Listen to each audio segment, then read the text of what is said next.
ഇന്നലെ നടന്ന Egypt Argentina മാച്ചിൽ റഫറി ഈജിപ്തിനെതിരായി അർജന്റീനയ്ക്ക് വേണ്ടി ഡബിൾ സ്റ്റാൻഡേർഡ് കാണിച്ചു, പക്ഷപാതം ചെയ്തു എന്ന് ആരോപണമുയർന്നിട്ടുണ്ട്. പെനാൽറ്റി അനുവദിക്കുന്ന കാര്യത്തിലാണത് നടന്നിട്ടുള്ളത്. ഫിഫ വേൾഡ് കപ്പുമായി ബന്ധപ്പെട്ട് വിവാദങ്ങൾ ഉത്തരിയല്ല. ആരോപണങ്ങളും അപവാദങ്ങളും ധാരാളം ഈ ഫുട്ബോൾ ലോകമാമാങ്കത്തെക്കുറിച്ച് ഉയർന്നു വരാറുണ്ട്. ഫിഫയെക്കുറിച്ചുള്ള ആരോപണങ്ങൾ ഏറ്റവും കുപ്രസിദ്ധമായത് 2015 അന്ന് US ഡിപ്പാർട്ട്മെന്റ് ഓഫ് ജസ്റ്റിസും ഫെഡറൽ ബ്യൂറോ ഓഫ് ഇൻവെസ്റ്റിഗേഷനും നടത്തിയ അന്വേഷണത്തിൽ ഫിഫയുടെ ഉന്നത ഉദ്യോഗസ്ഥന്മാർ പലരും അറസ്റ്റ് ചെയ്യപ്പെടുകയുണ്ടായി. അന്നത്തെ ഫിഫ പ്രസിഡന്റ് സെപ്പ് ബ്ലാറ്റർ രാജിവെക്കേണ്ടിയും വന്നു. ഇത് ഫിഫ ചരിത്രത്തിലെ ഏറ്റവും വലിയ വിവാദങ്ങളിൽ ഒന്നായിരുന്നു. കൈക്കൂലി, വയർ ഫ്രോഡ്, മണി ലോണ്ടറിങ് തുടങ്ങിയ കുറ്റങ്ങളാണ് അന്ന് അറസ്റ്റ് ചെയ്യപ്പെട്ടവരുടെ മേൽ ചുമത്തപ്പെട്ടത്. രണ്ടാമത്തെ വലിയ വിവാദം ഖത്തറിന് ഫിഫ വേൾഡ് കപ്പ് അനുവദിച്ചതാണ്. ഖത്തറിൽ നടത്താനുള്ളത്, അതായത് വോട്ടർമാർക്ക്, അതിനുവേണ്ടി വോട്ട് ചെയ്തവർക്ക് കൈക്കൂലി നൽകി രാഷ്ട്രീയ സ്വാധീനം ഉപയോഗിച്ചു എന്നൊക്കെയായിരുന്നു അതിലെ ആരോപണങ്ങൾ. അത് ഇനിയും ഇല്ല എന്ന് തെളിയിക്കപ്പെട്ടിട്ടില്ല. മാത്രമല്ല, ഖത്തറിലെ പ്രതികൂല കാലാവസ്ഥയുടെ പേരിൽ ശൈത്യകാലത്തേക്ക് മാച്ച് മാറ്റിവെക്കുകയും അതോടനുബന്ധിച്ചുണ്ടായി. മൂന്നാമത്തേത് റഷ്യക്ക് ലോകകപ്പ് ലഭിച്ചതുമായി ബന്ധപ്പെട്ടതാണ്. അതോടൊപ്പം തന്നെ ഡോപ്പിംഗ്, മയക്കുമരുന്ന് വ്യാപകമായി കളിക്കാർ ഉപയോഗിച്ചതിനെ കുറിച്ചും ആരോപണമുണ്ട്, നിലനിൽക്കുന്നുണ്ട്.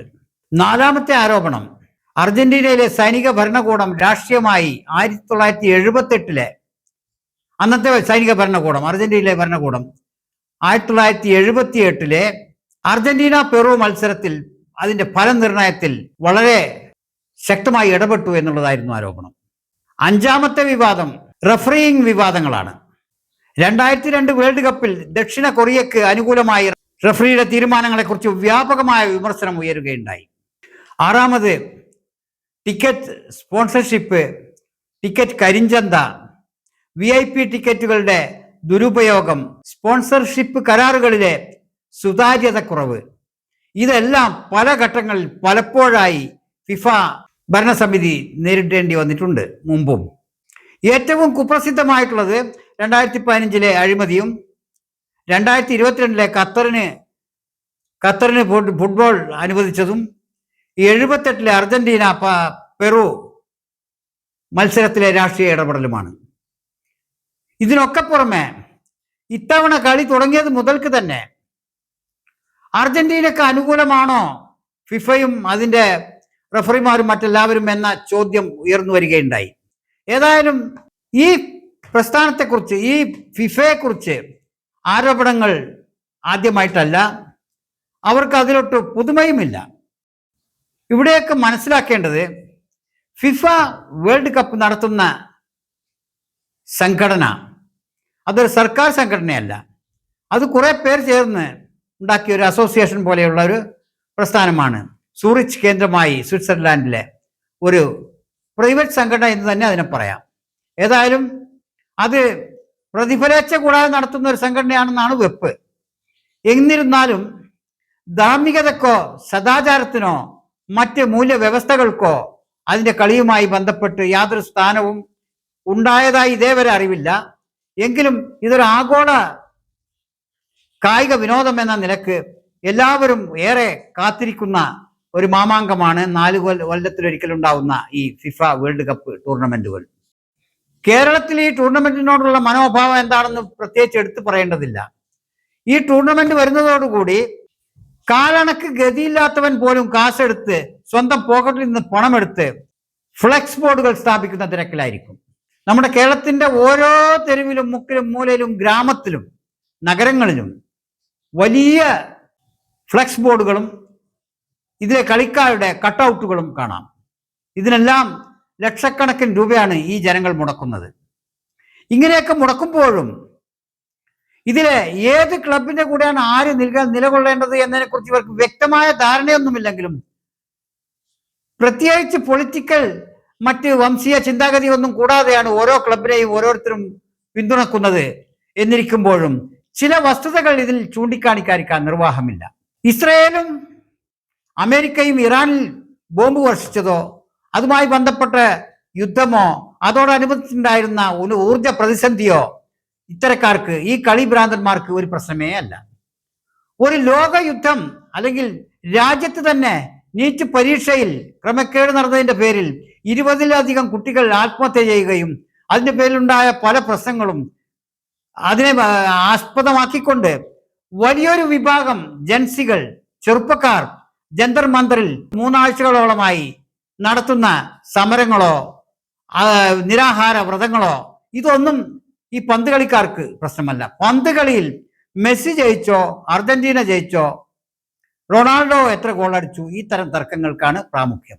ഒരു തരത്തിലും ഇവരുടെ ജീവിതത്തെയോ ഇവരുടെ പ്രദേശത്തെയോ ബാധിക്കാത്ത കാര്യമാണ് ഈ ഫുട്ബോൾ കളിയിലെ ജയാപജയങ്ങൾ എന്നിരിക്കെ സ്വന്തം നാട്ടിൽ സ്വന്തം ജീവിതത്തെ സ്പർശിക്കുന്ന ചൂഴ്ന്നു നിൽക്കുന്ന സംഭവ വികാസങ്ങളിൽ യാതൊരു അഭിപ്രായക്കടോ ഇവർക്കില്ല.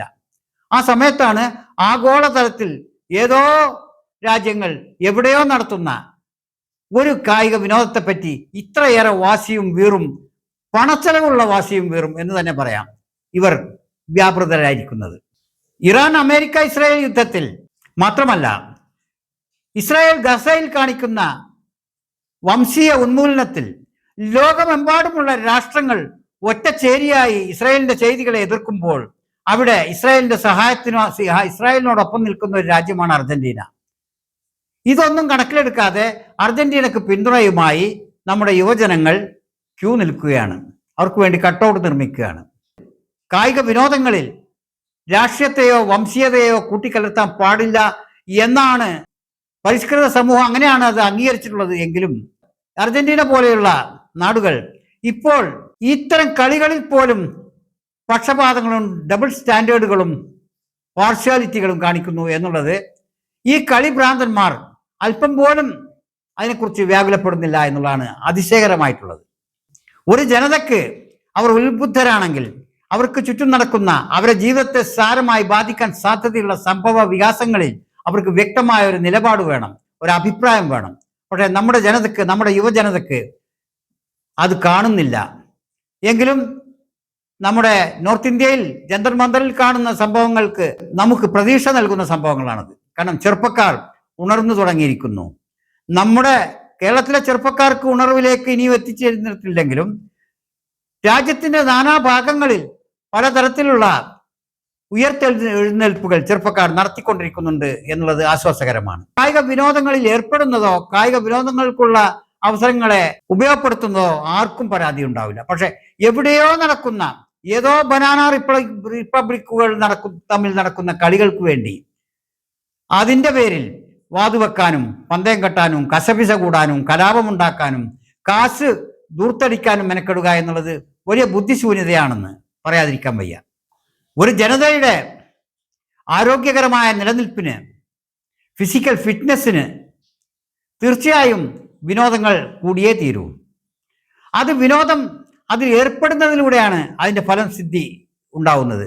അതല്ലാതെ എവിടെയോ നടക്കുന്ന വിനോദത്തിന്റെ പേരിൽ വാതുവെക്കുന്നത് കൊണ്ടോ പന്തയം കിട്ടുന്നുണ്ടോ കശപിശ കൂടുന്നതോ ആരോഗ്യകരമാണെന്ന് പറയാനാവില്ല. നമ്മുടെ എല്ലാ വിനോദങ്ങളും വെല്ലുവിളിയുടെയും പിടിച്ചടക്കലിന്റെയും തട്ടിപ്പറിച്ചെടുക്കുന്നതിന്റെയും ത്രില്ലിനു വേണ്ടിയുള്ളവയാണ് എന്ന് കാണാം.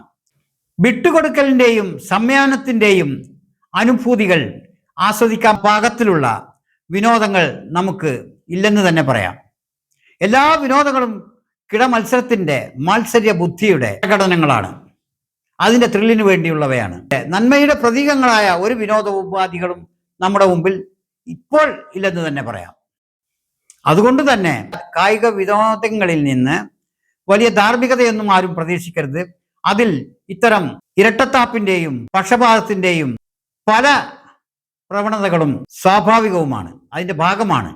അതുകൊണ്ട് തന്നെ അർജന്റീനക്ക് റഫറിമാർ പക്ഷം ചേർന്ന് നിന്നോ മെസ്സിയെ തന്നെ സ്ഥിരം ജേതാവാക്കാനോ അർജന്റീനക്ക് തന്നെ സ്ഥിരം കപ്പ് ലഭിക്കാനോ ഉള്ള പദ്ധതികൾ അണിയറയിൽ ആസൂത്രിതമായി നടക്കുന്നുണ്ടോ എന്നതിനെക്കുറിച്ചൊന്നും നാം അഭിപ്രായപ്പെടുന്നതിൽ അർത്ഥമില്ല. എങ്കിലും ആഗോളതലത്തിൽ ഇതിന് പിന്നിൽ കർക്കശമായ ചില പൊളിറ്റിക്സുകൾ, ചില വംശീയതകൾ പ്രവർത്തിക്കുന്നുണ്ട് എന്ന വസ്തുത നമുക്ക് കണ്ണടച്ച് നിഷേധിക്കാനുമാവില്ല. ഏതായാലും ലോകകപ്പ് ഫുട്ബോൾ ഏത് രാജ്യത്തിനാണ് ലഭിക്കുക എന്നതിനെക്കുറിച്ച് നമുക്കൊരു ഉത്കണ്ഠയുമില്ല. പക്ഷെ ഉത്കണ്ഠപ്പെടുന്നവർ ആ കളികളിൽ സത്യസന്ധതയും സുതാര്യതയും അല്പമെങ്കിലും മര്യാദയും പ്രതീക്ഷിക്കണം. അതവർക്ക് അവരുടെ അവകാശമാണ്. കാരണം കളികൾ ഇത്തരം ആളുകളുടെ ഈ ആവേശമില്ലായിരുന്നെങ്കിൽ നടക്കുമായിരുന്നില്ല. മാത്രമല്ല, ഇത്തരം കളികൾക്ക് പിന്നിലുള്ള വലിയ തോതിലുള്ള ചൂതാട്ടങ്ങൾ, വലിയ തോതിലുള്ള